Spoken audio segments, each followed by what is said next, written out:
Hare Krishna, dear devotees. So today we'll be covering Srimadbhagavatam, Canto 7, Chapter 10, verse 4 and 5. Please join us for the invocation prayers. Om Namo Bhagavate Vasudevaya. Om Namo Bhagavate Vasudevaya. Om Namo Bhagavate Vasudevaya. Narayanam Namaskritya Naram Chaiva Narottamam Devim Saraswatim Vyasam Tato Jayamudiriyet Shravatam Swakatha Krishna Punya Shamana Kirtanaha Hridayantastho Bhadrani Vidhunoti Suhasatam Nashtaprayeshva Bhadreshu Nityam Bhagavata Sevaya Bhagavatir Uttam Shloke Bhaktir Bhakti Nashtaki. Hare Krishna, dear devotees. Please join us in the recitation of these verses.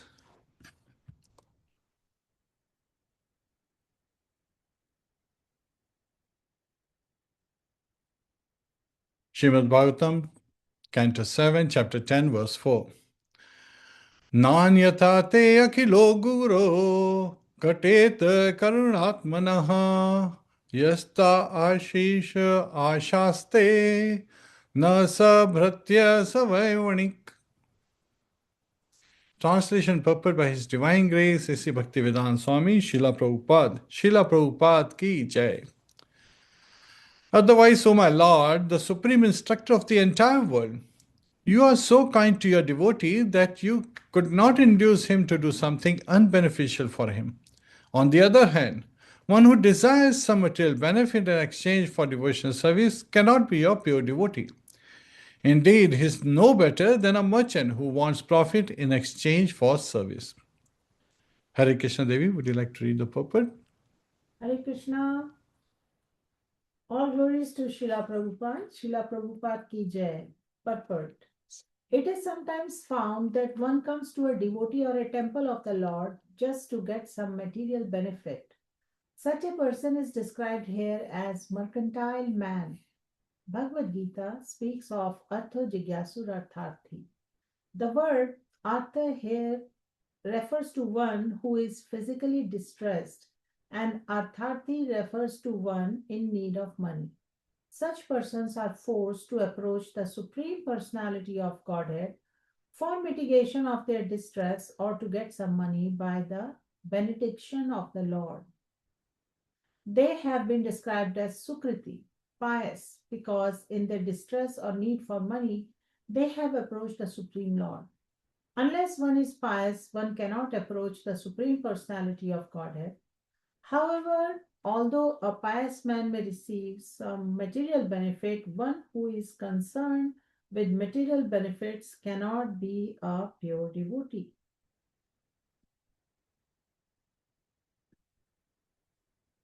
When a pure devotee receives material opulences, this is not because of his pious activity, but for the service of the Lord.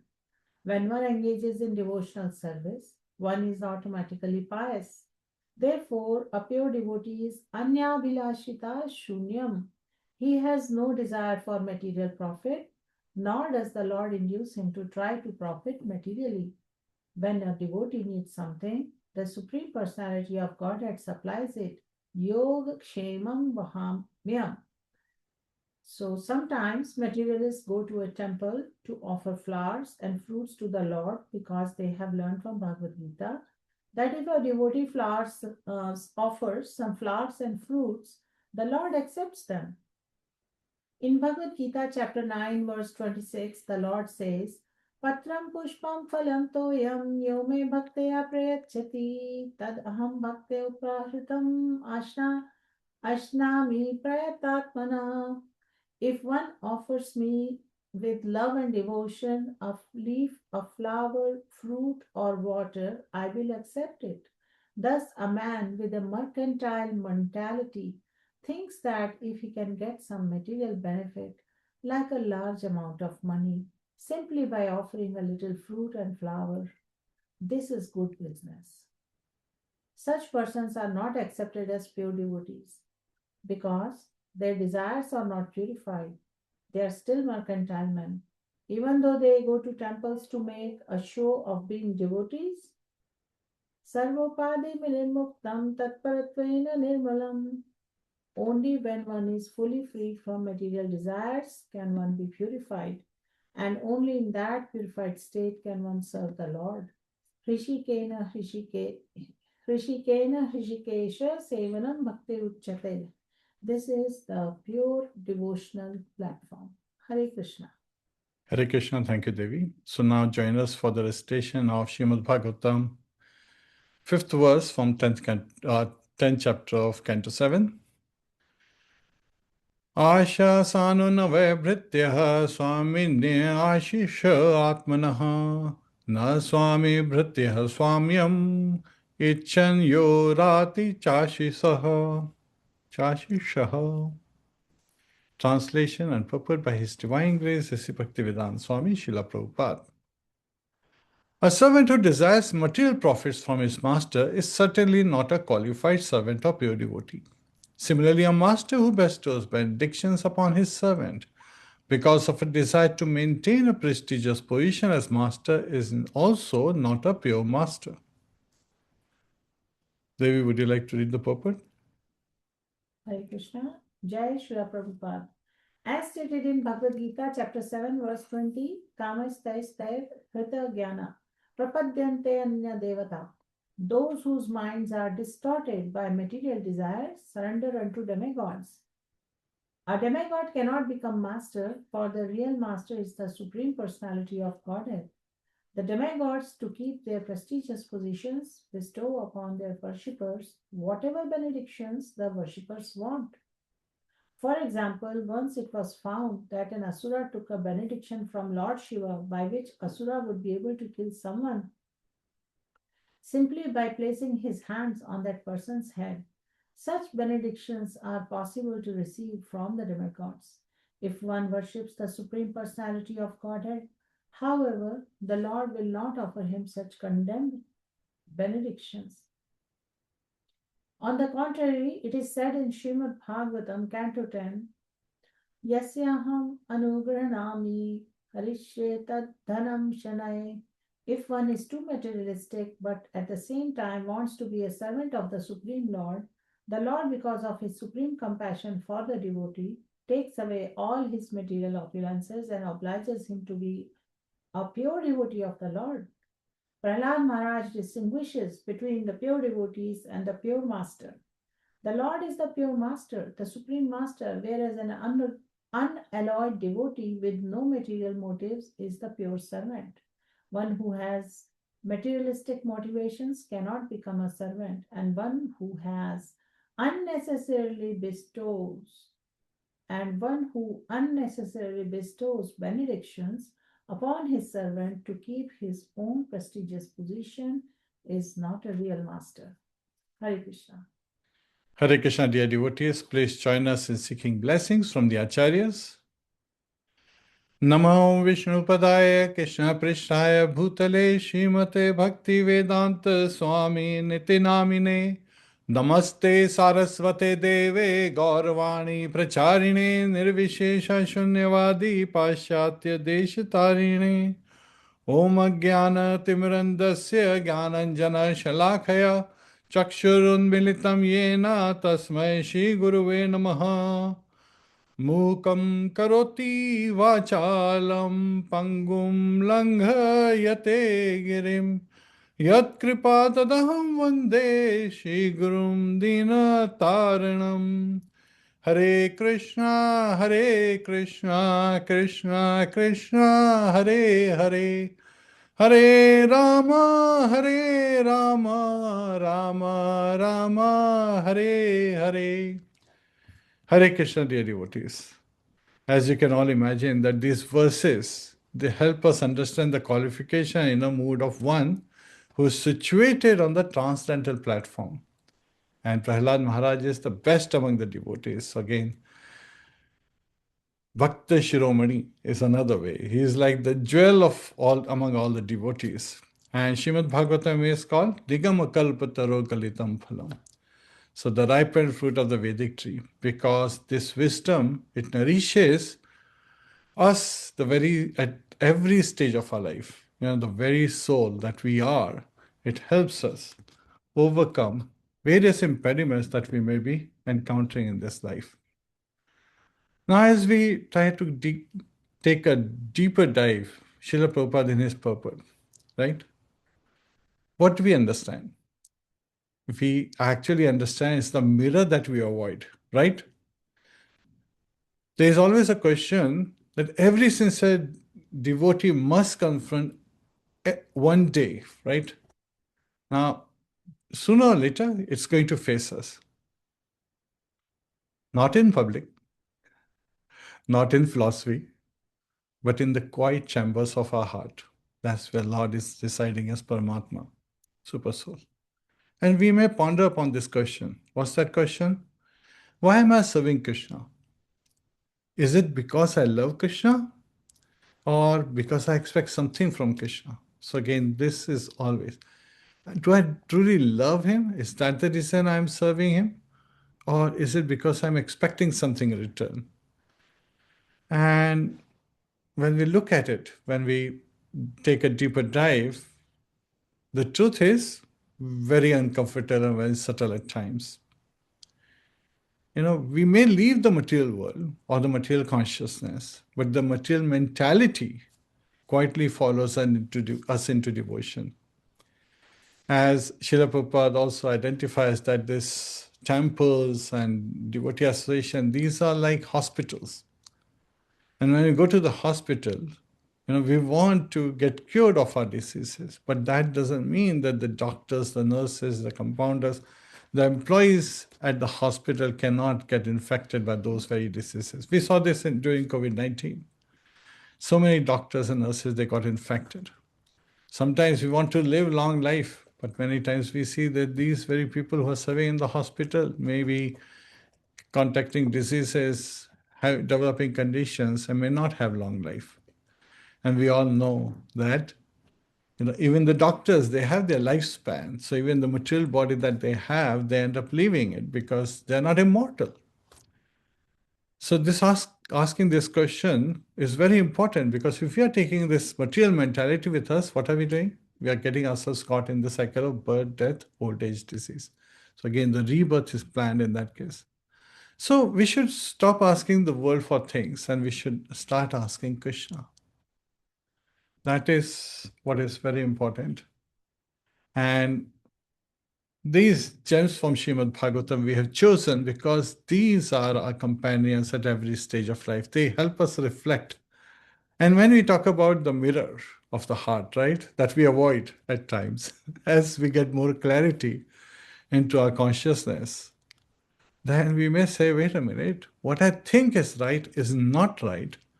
And what I think is not right is actually right. Why am I using the word not right? Because in mirror, there is a concept of literal inversion. When you look yourself in the mirror, you wave your right hand and all of a sudden you see that the mirror is waving its left hand, your reflection. So right becomes left and left becomes right. So what happens when you go to the temple?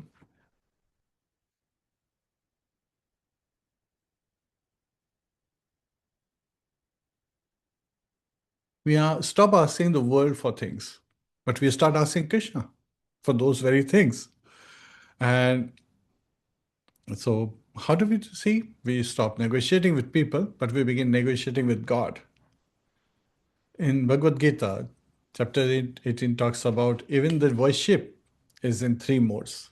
And we can have all experienced that. When we were children, we were taken to the temple and parents said, bow down, just do. And sometimes fathers are the role model for the sons and daughters. They look at their mother as the role model. And when they say something, they just follow. Children are innocent by nature. But that innocent is also having some level of ignorance. So we just bow down. But then afterwards we ask, who's such and such personality? Where are we? What are these, deities Murti also refers to just form. So murti is not negative. Even you have a murti, you have a form. And so when we ask about that particular perspective, the children are just asking these questions, right? And they are just curious. And they come to know, wow, God, He is proprietor of everything. You know? And He is Voktaram Yagatapsam Sarvalok Maheshwaram Surhidam Sarva Bhutanam Gyatva Mam Shanti Mrichati. So He is Voktaram Yagatapsam. He is the beneficiary of all Yagya Tapasam. Yagya is sacrifices, Tap is austerity, Sam refers to all other, auspicious activities in full. Sarvalok Maheshwaram. He is the supreme proprietor of all material and spiritual worlds. Surhidam. Oh, he is our best friend. He is our benefactor. Sarva Bhutanam. Not just of human beings, not just of Hindus, not just of Christians, not just of, Americans or Indians. All over the world, every living entity, including the birds and the trees and the aquatics, everyone. He is the Lord of everyone, and He is the best friend of everyone. So when we stop negotiating with people and start negotiating with God, going to the temple, what happens? As thoughts become like, Krishna, I will chant, but please fix this problem. Krishna, I will serve, but please protect my situation. Things that we are running from all the time. Krishna, I will surrender, but please don't take this away. It's very dear to me. So in that moment, devotion becomes a transaction. That's what we are learning from Prahlad Maharaj. He is one of the Mahajanas. He may be appearing like a 7-year-old boy, but this 7-year-old boy is a Mahajana. He is a great devotee of the Lord. But today, Prahlad Maharaj, he is standing before us, not as a child, not as a victim, because his father just got killed by Lord Narasimhadev. And not even as a hero, because nobody could please Lord Narasimhadev when he was angry. Only Prahlad Maharaj was able to pacify Lord Narasimhadev. He is standing here, not as a child, not as a victim, not as a hero, not as an Asura. He is born in the family of Asura, but as a pure devotee. A pure devotee who exposes the deepest impurity in devotion. He's revealing that. And what does he say? What he says is not comfortable at all, my dear devotees. He says, if you serve Krishna for something, you are not a devotee. You are a vanik, a merchant. Now, when we look from that perspective, people get surprised. Well, I am expecting God to take care of me, right? But to understand these verses, we must feel the moment. Right? Lord Narasimhadev is ferocious to the entire world, to the entire universe. Even the demigods were afraid. Lord Brahma was afraid. Even goddess of fortune, Lakshmi Devi, she was afraid to approach. She could not understand that this could be my Lord. This could be Vishnu. No, I can't believe it. Right? But when Prahlad Maharaj, being inspired by Lord Brahma, who said, my dear Prahlad, Narasimhadev is very upset because of your father. He is very angry. Please try to pacify him. So when Prahlad approached and paid Sashtang Pranam, just laying down like a stick in front of the Lord, Lord Narasimhadev, he melted with affection for Prahlad. And he speaks with deep love. He picks up Prahlad, places him on his lap, and like a lion loves its cub, with his tongue, he is licking the cheeks of Prahlad Maharaj. He says, my dear Prahlad, I am pleased. Ask any benediction. Prahlad is silent. Again he says, I fulfill the desires of all living beings. Ask whatever you want. Again he encourages. You are fortunate. Those who please me can obtain anything. Now just pause. Let's reflect on this deeply. This is not an illusion from Maya. This is the Swami of Maya. So again, this is the Supreme Personality of Godhead who says, Devi Esha Gurumai Mama Maya Duratyaya. That this material energy of mine is under my control. Mame viya prapadyante maya me tam tarantite. Those who surrender unto me can easily cross over. Otherwise, she is very difficult to cross over. Durutyaya. But they can easily prapadyante maya me tam tarantite. So they can easily cross over this material universe, which is sometimes appearing in the form of an ocean.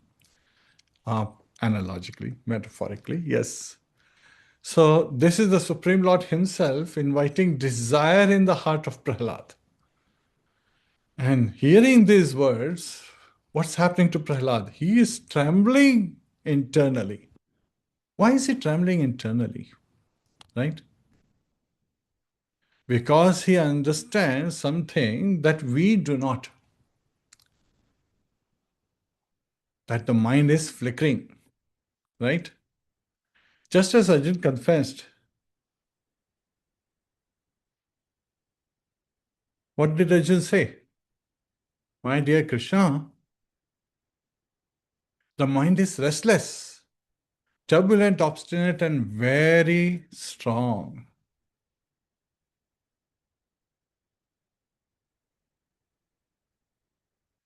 So, when is this reflection from Arjuna comes in Bhagavad Gita, chapter 6, verse 34. Yes, that's not 434. Tadvidhi Pradipatini is 634. Chanchalam himanah Krishna pramadi balvadridam tasyaham nigram manye vayuriva sudushkaram. Arjuna is saying mind is restless, turbulent, obstinate, and very strong. O Krishna. And to subdue it, I think, is more difficult than controlling the wind. Now, raise your hand if you can control the wind. Let me see. Right? Can you control the wind? If there is a big hurricane coming, can you control it? Okay, raise your hand if you cannot control it. Let's look at it from the other way. That will also show me who is present. Okay. I see only 2 people have raised their hand that they cannot control the wind. I see 5 people who can still control the wind. So it's very important for us to understand that Arjun has the strength to control the wind. But he says, even to control the wind is something as a task I can take on. But I cannot control this mind because the mind is restless. It is turbulent, it's obstinate and very strong. Right? Chanchalam hi manah Krishna pramathi balavad dhram. Tasyaham nigraham manye vayur evasu dushkaram. It's more difficult than controlling the vayu. Vayu is wind.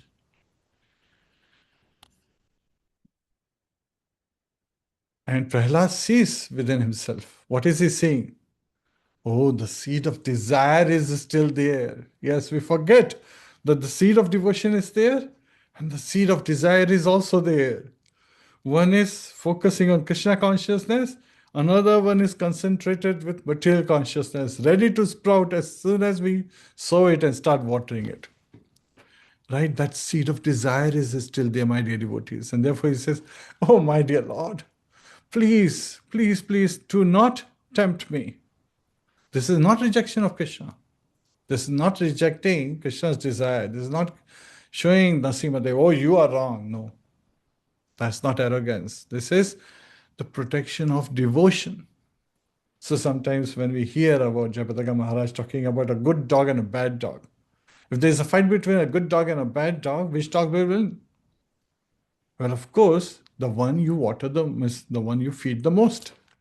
So if there are 2 seeds in your heart, one is ready to sprout material desires, another one is ready to sprout devotion. Which of these trees, which of these seeds will lead to the vine that will be most strong? The one you water the most, so one you meditate on the most, the one you chant the most, the one you focus the most. That's why chanting is so important. Hare Krishna, Hare Krishna, Krishna Krishna, Hare Hare. Hare Rama, Hare Rama, Rama Rama, Hare Hare. So why is he rejecting? He's not rejecting, but he's in a subtle way, very sweetly, he's revealing that I need the protection of devotion. Please don't lure me into these material desires. So Narad Muni also reveals something extraordinary. And see, these are the benedictions that Prahlad saw, not as gifts, but he saw these as impediments on the path of bhakti. So let's look back. Let's go back to what was being said in some of these verses. Let me share. Okay.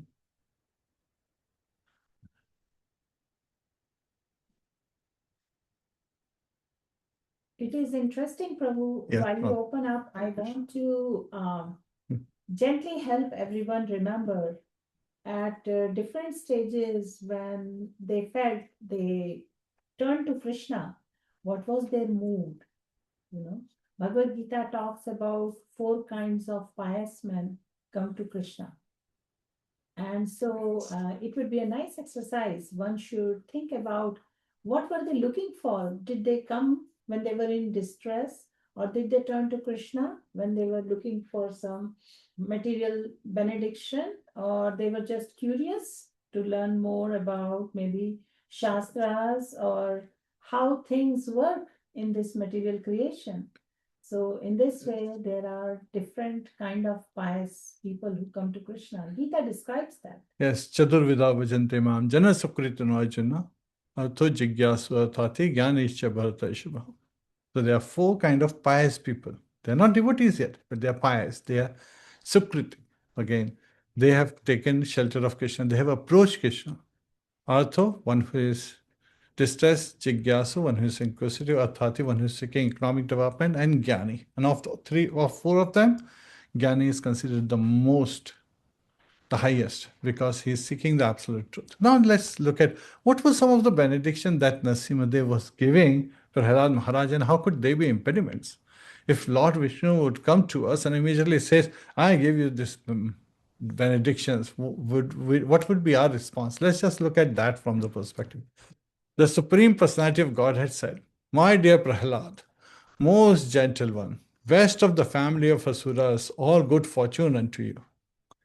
So he's already said, good fortune to you. I am very pleased with you. It is my pastime to fulfill the desires of all living beings. And therefore, you may ask from me any benediction that you desire to be fulfilled. So, first, he is saying, do you have any desire that you want to be fulfilled? You may ask from me. I'll give it to you. Then he doesn't get a response. Then he again makes another attempt. My dear Prahlad, may you live a long time. He has already given a long life benediction in this material world. Prahlad Maharaj is thinking, if I live a long life, I will be seeing all the miseries of this life. I'm seeing others in miseries, and can I bear that? One cannot appreciate and understand me without pleasing me. And one who has seen or pleased me has nothing more for which to lament for his own satisfaction. No response from Prahlad. My dear Prahlad, you are very fortunate. Please know from me that those who are very wise and highly elevated try to please me in all different modes of mallows, for I am the only person who can fulfill all the desires of everyone. So, three times Lord Narasimhadev has asked Prahlad Maharaj. And what is his response? He is still quiet. And so, at that time, Prahlad Maharaj is saying, O Supreme Personality of Godhead, because I was born in an atheistic family, I'm naturally attached to material enjoyment. He's saying that that seed of material desires, that's natural for me that's coming naturally to me. So please kindly do not tempt me with these illusions. I'm very much afraid of material conditions, and I desire to be liberated from materialistic life. It is for this reason that I have taken shelter of your lotus feet. Now, when somebody says liberated from materialistic life, they think that, okay, you have to die and go back home, back to Godhead. No, that's not true. Again and again, we have seen in Bhagavatam, it's consciousness. It is the conduct that decides whether we are a demon or whether we are devotees. So again, and when we are focusing of Krishna as the center and doing all activities for his pleasure, in serving him for his pleasure, then we are devotees. And when we are doing something for our pleasure, that is material consciousness. And sometimes both going hand in hand. So that is the case where a person who is looking for some expectation is considered as vanik, a mercantile person. And remember, every time you have an expectation, that's the perfect formula for frustration. That's what Hiranyakashipu was desiring. That's what was Hiranyaksh was desiring. So as we go through these verses, they reveal something very deep to us. And today we'll be looking at it, that these couple of verses that we are covering today from an acronym called SEVA, S-E-V-A, the spiritual progression. S is for selfless. Well, this selfless was being used by impersonalists has a different meaning. Huh? So, again, from Brahmavadis or from impersonalist perspective, they think that I am Brahman. And Brahman, according to them, is just light. It doesn't have a form. And that is not true. That selfless aspect doesn't mean that you eliminate your very self-being. We are a being, we have consciousness, we are the soul. And yes, soul is appearing like a spark, but it actually has a form. When you remove the light around it, just like in Ishopnisha, it said that the Vedas are singing to the Lord, my dear Lord, I cannot see you because of this strong effulgence. Please remove this effulgence so I can see your beautiful face. Similarly, each of us as soul has a beautiful face, has a beautiful form. Form is murti, right? So we all have forms, yet at the same time, from a distance, it appears like we are light. Which reminds me of an interesting example.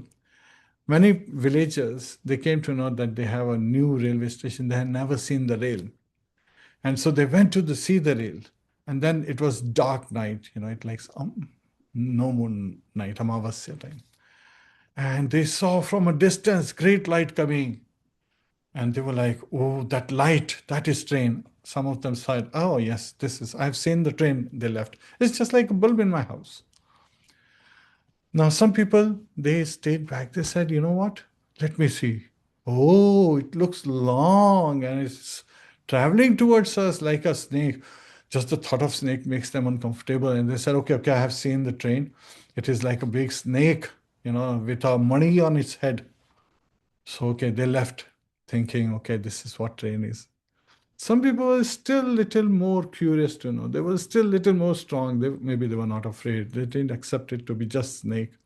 Maybe they were instructed by the station master, don't worry, it's not a snake, it's not a snake. So they stayed back.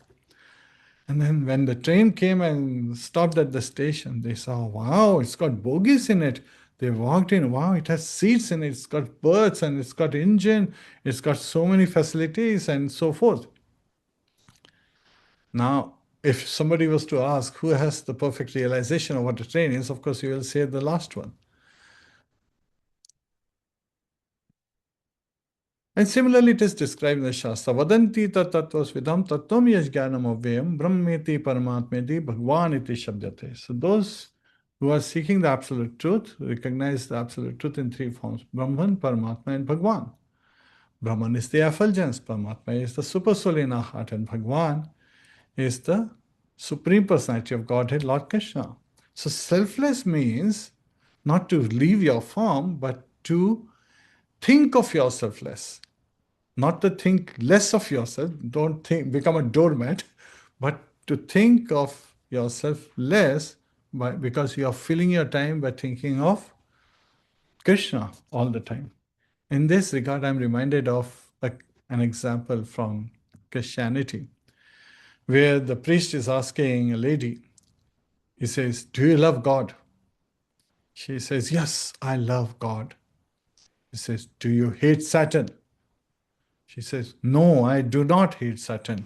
So now the priest is confused. He's like, wait a minute. You love God, but you don't hate Satan.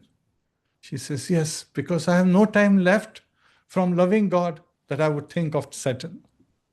That is higher consciousness, my dear devotees. So selfless is thinking of Krishna in the center, not thinking of ourselves or our interest, but thinking of Krishna's interest. This is what Vrajvasis stand for. This is what Dwarkavasis stand for. This is what all the queens of Dwarka stand for. And of course, Radharani, her name comes from Aradhita, Aradhita, Aradhana. Aradhana means the one who is the greatest devotee. Aradhana is, of course, worship. So she is the greatest worshipper of Lord Krishna. So removing self-centered motives and putting Krishna's centered motives, that's what is important. And how can we evolve ourselves to that level? That is E in SEVA, evolve through Mahajanas and Guru. Remember I talked about the example of a train?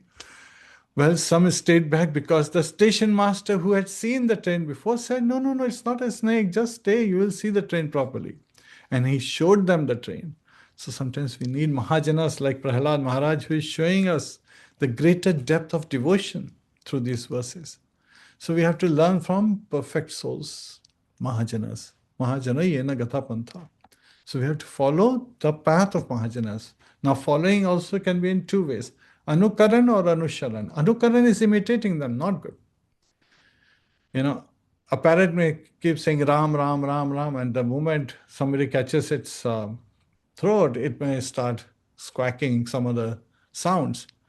That's Anukaran, not Anusharan. It gets the benefit, yes, by chanting the name, but it doesn't know the meaning of the name. Anusharan is following in the footsteps, getting that sweet emotion, capturing that emotion and embodying it in our heart itself. That is what is important, Anusharan.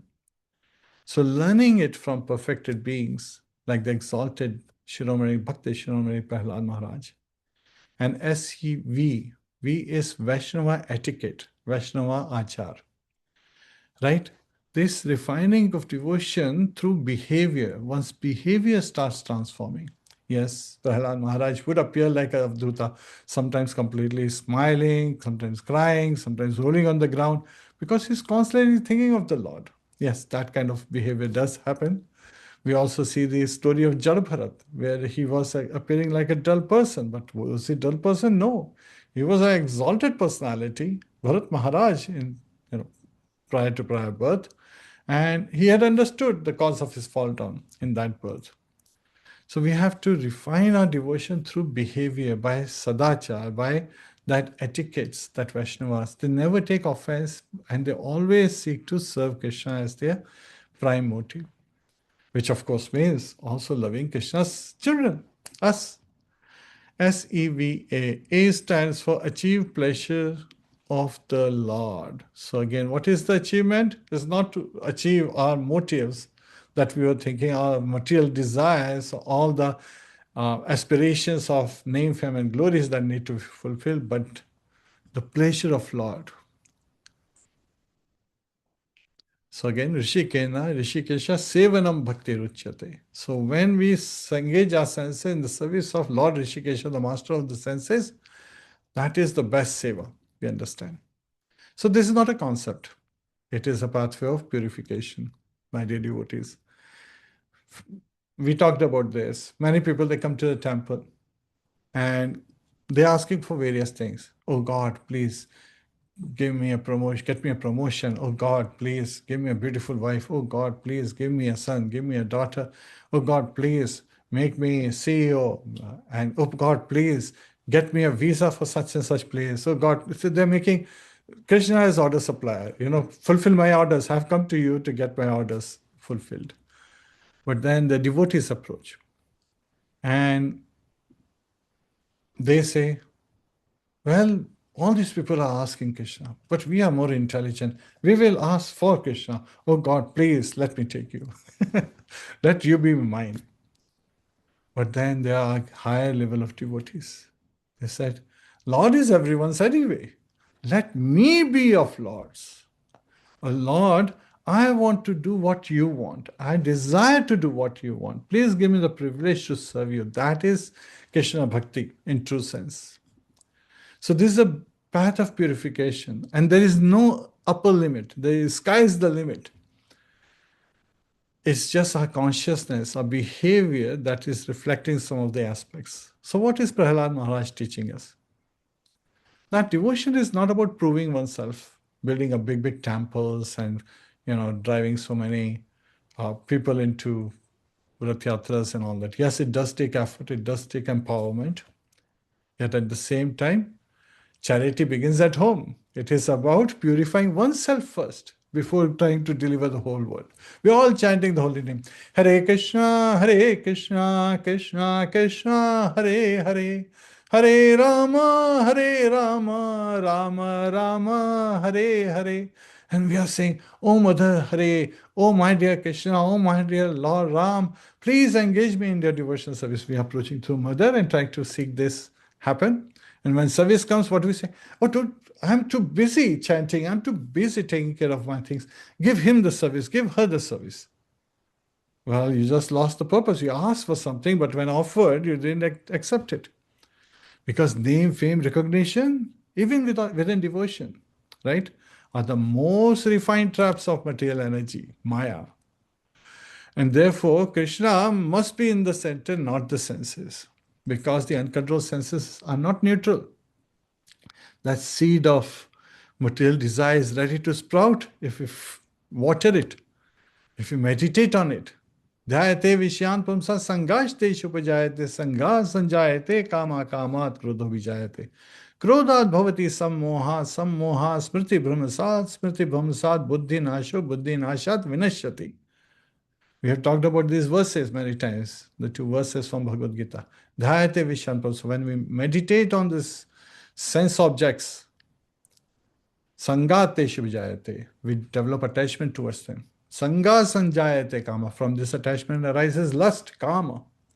Kamad krodho vijayate. From a kama, from lust, anger develops. Krodhat bhavati sammohat. That is where delusion takes into sammoha. Moha is illusion. And then comes smriti brahmasat, that one's memory is bewildered. Smriti brahmasat buddhi nasho, one's intelligence is lost. Buddhi nashat vinashyati. And then a person has fallen in the trap of Maya and has completely destroyed themselves. It's not that the soul dies, but that progress towards Lord is hindered. Yes, there cannot be any hindrance in devotional service unless we decide so. So that is where the free will comes in. Krishna Surya Sama Maya He Andhakara. Jahan Krishna Taha Nahi Maya Radhikara. So Krishna is like the sun. So we are facing the sun. All we can see is light. We will not see any darkness. But the moment we turn our back towards Krishna, we turn our back, what happens? We see our reflection, the material body symbolically. And we think, oh, that reflection, that is me. So this body is me. Aham mameti. I and mine. Prahlad Maharaj teaches these lessons as well. So that is where the Maya comes in.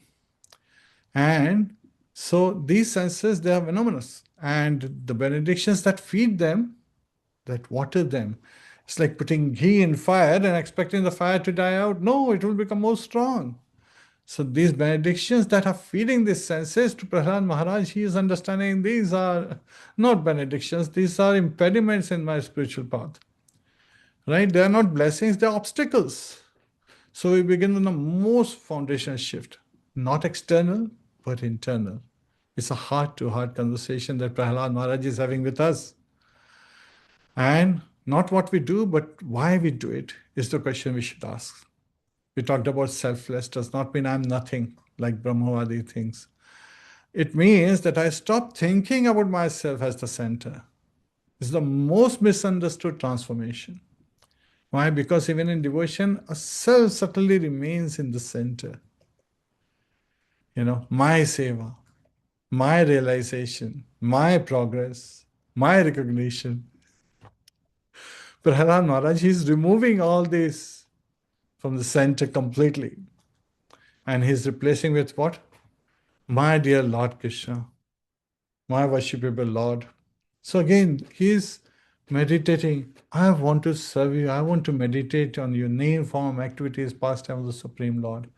Focusing. So that's why he's given this, he's perfected the remembrance of the Lord.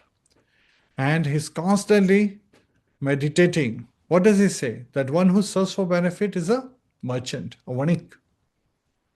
This is revolutionary, my dear devotees. Because what does it mean? That devotion is not purified by activity, it is purified by intention. Srila Prabhupada, he explains that the pure devotional service must be free from all material desires. Anya bhilashita shunyam jnana karmadya anavritam rishikena rishikesha sevanam bhakti. Oh, anukulena krishna anushilanam bhakti ruttama. So, anya bhilashita shunyam. So we should not have any anyabhilasha, would have been no desire. But anyabhilashita means whenever we are in danger, we seek out for Lord's protection, and that is qualified part of devotion. Because he is a maintainer, one of the 6 limbs of surrender, Shanagati. Otherwise, if we don't work in this manner, not give up this karmic mentality, not give up the scholarly mentality, which could cover the pure devotion service and not follow the sadhus, of course, we cannot awaken love of God. And Prahlad Maharaj is teaching that approaching Krishna for material benefit in life is like asking a king for a handful of dust instead of receiving his full mercy, which is prema. Goloka prema dhana, Hari Nama Sankirtana. So all we want is Hari Nama Sankirtan. That prema dhana is there. That's the Chaitanya Mahaprabhu and Nityananda Prabhu and the Panchtattvas, they have widely opened the gates of the treasure of Goloka. And that is Premadhana. And Sankirtan is congregation and chanting. My dear devotees, there are 2 ways congregation, chanting, and glorification happens, which is Kirtan comes from Kirti. Kirti means glorification. Once it can be done by singing the holy name. Hare Krishna, Krishna Krishna, Hare Hare, Hare Rama, Rama Rama, Hare Hare. And the other way is Hari Katha, like we are doing today. And when we glorify the Lord, like we are glorifying Lord Nrsimhadev, all the devotees smile. And when we glorify the devotees of the Lord, like Prahlad Maharaj, then Lord smiles. So he's emphasizing that Krishna, out of his compassion, sometimes removes material opulence to purify the devotee. And the purpose, Srila Prabhupada is saying. Because it is the purification of heart. When we chant the holy name, Lord himself is cleansing our heart. Cheto darpana marjanam. And we have to understand that Krishna is not an order supplier. He is the Supreme Lord, means he is to be served with love. Right? Sometimes people are engaged in devotional service, and when they approach a spiritual master, they have some nice interaction. A disciple could approach a spiritual master and say, Gurudev, I have surrendered everything to Krishna. I am your most fallen servant. The most fallen servant, yes. The Guru looks at such a disciple very kindly and says, everything? The disciple says, yes, Gurudev. My time, my energy, my service. Well, the spiritual master is smiling, then he pauses and says, and your expectations. Well, this is the point of hesitation for the disciple. He's like, well, I do expect Krishna's blessings. And now the smile has become wider on Gurudev's face. He's saying, oh, then you have surrendered everything. No, not really. You have only made an investment. You're expecting some returns for your time, your energy, and your services. And this is the point for us, my dear devotees, to realize that surrender without giving up expectation is just spiritual business. It's just mercantile. Again, it's a trade.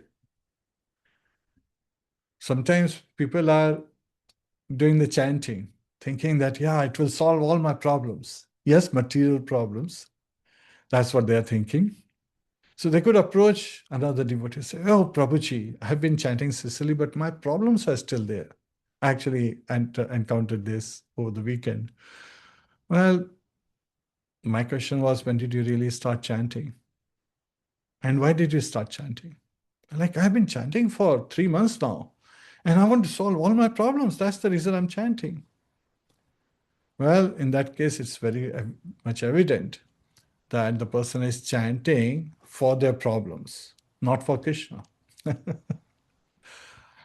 And when made to realize, with the example of Prahlad Maharaj, they start contemplating, they pause deeply, and they realize, and our response in that case is, of course, chanting is not meant to change your situation.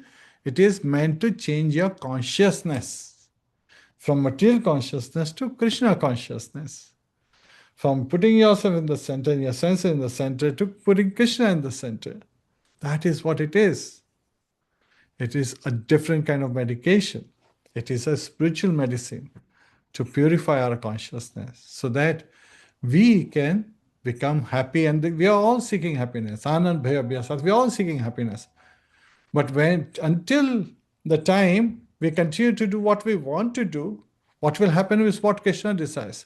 The moment we start to do what Krishna desires, we get what we really want to have, which is true happiness. So it's very interesting that when we look at the practical transformations, how should we look at them? We should ask this: when will we begin to think less of ourselves, selfless motives? When will we experience more of Krishna in our lives? When will we stop measuring our gains and losses? When will we start experiencing grace, right? So, am I expecting something in return for my devotion? Do I feel disturbed when my service is not recognized? My dear devotees, these are important questions we should ask ourselves. Am I serving Krishna, or am I serving for my own expectations? And what would my devotion look like if I removed all desires? Desireless doesn't mean having no desire, but having desire to fulfill Krishna's desire, to serve Krishna. Those are the true desires. That's true desirelessness. Self-desire is gone, Krishna's desire is filled in. Do I trust Krishna's plan more than my own? Yes, we all make plans. But how much do we accept Krishna's plans when things don't go as we desire? Remember, devotees, we have talked about this, that expectation is a formula for frustration. And when we expect something of ourselves, and of course, there is constant disappointment just awaiting us in due course of time. So selfless devotion is not self-neglect, it is self-purification. Now let's come to E, that how do we evolve through Mahajanas and Gurus, their instructions, their examples, right? Once a devotee begins to think less of himself, a new question naturally arises. Now, how do I grow correctly? What do I do now that I am putting Krishna in the center? Because unless Krishna himself comes and says, this is what I want, how do we know? Because removing selflessness is only the beginning, right? But if direction is not aligned, then sincerity can be misled. It can be misled, it can divert us to where we don't want to be. We don't want to be in those risks. And Prahlad Maharaj is not simply rejecting these benedictions, my dear devotees. He's demonstrating something profound. What is he demonstrating? He's thinking exactly as his guru taught him to think. Who's his guru? Sage Narad, yes. So he did not invent this consciousness. He received it from Sage Narad. My dear devotees, that is why it is said, Tad vidhi pranipatena pariprashnena sevaya updeshyanti taj jnanam jnaninas tattvadashina. Tad vidhi, as per the process. Pranipatena pariprashnena sevaya. One should accept a spiritual master, serve the spiritual master, inquire from the spiritual master. Updeshyanti taj jnanam. Then the spiritual master will give you instruction. Jnaninas tattvadashina, because he has seen the truth. So again, We have to seek out a bona fide spiritual master, take instructions from the spiritual master, follow those instructions of the spiritual master, understand the behavior of the spiritual master. Sometimes same behavior may have two complete different meanings. I can give example of my Guru Maharaj, his Holiness Gopal Krishna Goswami Maharaj. First time when I was not aspiring for him, first time when I saw him, he asked for his phone. And his servants, those devotees who are fortunate enough to serve him, they couldn't find his phone. He immediately stood up. He's like, please find my phone. I was I was looking at this whole scenario very interestingly. I've just seen a sadhu, and his first question is not about, can he show us Krishna? His question is, where's my phone? To me, from material eyes, looked like a very material inclination. So I was thinking, he's really attached to his phone. And then everyone just, we were at a Namhata program. Everyone just got up, started to look for his phone. It just so happened that somebody had by mistake left it, in the kitchen area. So they found his phone, got it back to him. So he took his phone and he prayed to Krishna, my dear Krishna, sorry for not paying attention, because this is the way I serve my devotees, my disciples. The phone is the media. Then it was a complete different revelation. He is afraid that he may miss out serving his disciples. So a guru is actually serving his disciples. Not just the disciples are serving his guru. When I looked at that, my perspective completely changed. I was like, this is a true sadhu. He's not worried about the phone for the instrument it is. He's not worried about the phone because he's attached to it, because he's worried about the phone that he will not be able to give directions to those who seek his direction. That's his dedication.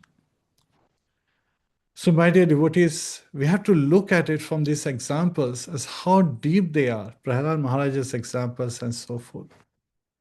And when we look at Vaishnava etiquette, of course, after selflessness, after, following the examples of sadhus and gurus, we also have to look at Vaishnava etiquettes. That Vaishnavas do not take any offense. They are always in the mood of serving Krishna and they are in no hurry. Yet at the same time, they know the priorities in life.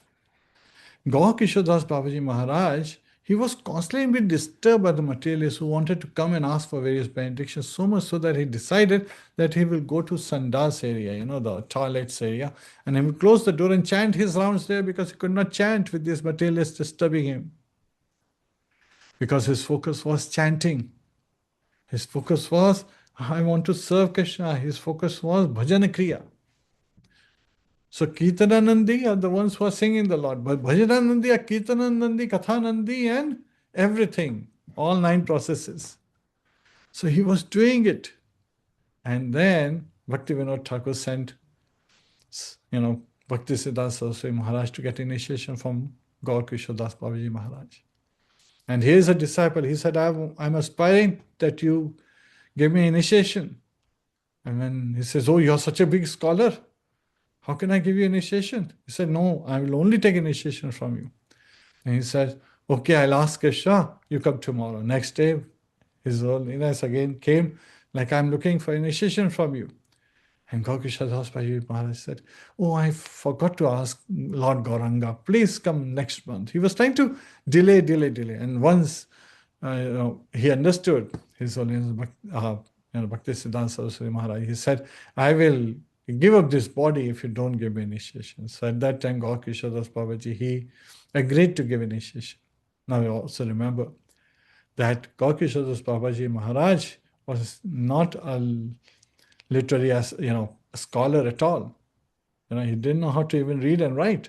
Yet at the same time, Bhakti Siddhanta Saraswati Maharaj, even the very young age itself, he was a great scholar. He was a great Pandit. And yet this shows the mood of a Vaishnava. The Vaishnava etiquettes are visible in both the examples. And following all this is finally to come to the level of aspirations. So sometimes people ask me that what are some of the takeaways from the class. So I have collected some ideas like we can think of that in this journey that we took today, 10 truths they emerge, right? What are they? They are very clear, very sharp, and transformative for us. My dear devotees, first is that devotion is not defined by activity. It is defined by intentions. Why are we doing something that we are doing? Second is desire is not always external. It often hides within devotion itself. Third is that the surrender begins where expectation ends. We see the example of Dhruv Maharaj. So where Dhruv Maharaj ended, that's where Prahlad Maharaj is starting, beginning from. He's showing further path from Dhruva's example onward. Dhruv Maharaj approached the Lord as Arthati, seeking material fortune, greater kingdom than his great-grandfather Lord Brahma. And he got Dhruv Loka, yes. But when Lord touched the conch on his head, all his ignorance was washed away. And Dhruv Maharaj said, oh, I'm looking for broken pieces of glasses while I have the diamond. And what was the diamond? That, my dear Lord, please give me opportunity to serve my spiritual master, Sage Narad, who gave me instruction that I am able to see you. Guru Govind dono khade kaake lagu paye, Guru har bari hari, Govind diyo milay. Again, this we learned back in schools, so it sometimes shocks us. Guru Govind dono khade kaake lagu paye, Guru balihari, balihari Guru apnu, Govind diyo milay. Yes, my dear Gurudev, you are glorified. Because of you, I am able to see Lord Govinda, Lord Krishna. So who should I bow down first? First to Guru, then to Govinda. That is the process. Kabir Das, he lays down this criteria for us. So Krishna, fourth is Krishna's greatest mercy is not what he gives, but what he removes. And fifth is without guidance, sincerity alone can mislead. My dear devotees, humility is not a weakness. This is the sixth one. It is spiritual strength. And Vaishnava etiquette, as the seventh point is, it protects devotion from becoming ego, from sprouting this false ego. And that's what Prahlad Maharaj is showing, that even at his level, there can be danger. So he's saying, be careful, my dear devotees. Look at this example. Eighth is recognition in service is a subtle trap of Maya, material energy. She is laying down traps. We may be working 16 hours a day, but she is working 24 hours a day. There's not a time that she sits down. She's constantly testing us, checking us. She's a referee. She's not against us. She's the examiner, right? She is making sure that we pass on in all our exams. And anytime there is a mistake, she wants to highlight that. Well, Lord Jagannath, of course, wants to look at all the positive and he wants to magnify that. That's why his eyes are so wide open. And ninth is pure devotion seeks relationship, not reward. And finally, when Krishna is truly pleased, the heart becomes completely satisfied without asking for anything. So, my dear devotees, today we covered the acronym SEVA so as to drive this transformation within our heart. The transformation is to ask ourselves, why are we doing what we are doing, right? We come to Krishna thinking he will fulfill our desires, but Prahlad Maharaj is teaching us. What is he teaching us? Krishna does something far greater. He transforms the heart so that we no longer have material desires to fulfill. We only have spiritual desires to fulfill. That is to act for Krishna's pleasure. Hare Krishna. Devi, would you like to add? Hare Krishna, dear devotees. Thank you very much for joining us today. Kantra Srimadbhagavatam ki jai, Srila Prabhupada ki jai, Srila Bhagavad ki jai, Anant Koti Vaishnava Vind ki jai, Nitaya Gaur Premanande, Hari Hari Bol. Om Tat Sat. Have a wonderful week in Krishna consciousness. Hare Krishna.